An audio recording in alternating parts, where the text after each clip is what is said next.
আসসালামু আলাইকুম রাহমাতুল্লাহ। ওয়ালাইকুম আসসালাম ওয়া রাহমাতুল্লাহ। কেমন আছেন? আছি আলহামদুলিল্লাহ ভালো। যে আপনি সম্ভবত কিছুদিন আগে আমাদের এখানে আসছিলেন, তাই না? জি আসছিলাম। কি উদ্দেশ্যে আসছিলেন? আসছিলাম আমার মেয়ের সমস্যার জন্য, ছোট মেয়ে। কি ধরনের সমস্যা ছিল? এই জিনের প্রভাব। জিনের প্রভাব। আসছিলেন কতদিন আগে? আসছিলাম এই 1 সপ্তাহ আগে।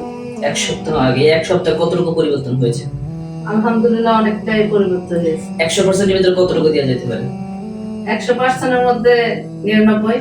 99%। যাক, শুনে খুশি হলাম, আলহামদুলিল্লাহ।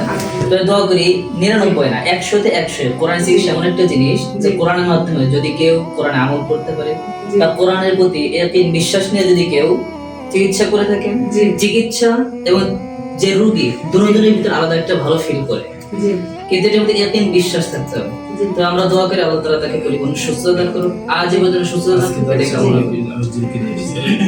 তবে আজকে আবার আসার উদ্দেশ্য, আজকে ও যেহেতু ভালো হয়েছে এই জন্য আমার বড় মেয়েকে নিয়ে আসছে। ও আচ্ছা আচ্ছা, ঠিক আছে। আল্লাহ তাআলা তাকে পরিপূর্ণ সুস্থতা দান করুন, এটাই কামনা করি। ঠিক আছে, ধন্যবাদ। আল্লাহ তাআলা আপনাদের সকলকে, পরিবার সহ সকলকে আল্লাহ তাআলা পরিপূর্ণ সুস্থতার সাথে জীবন ধারণ করার তৌফিক দেন, এটাই কামনা করি। ঠিক আছে, আলহামদুলিল্লাহ।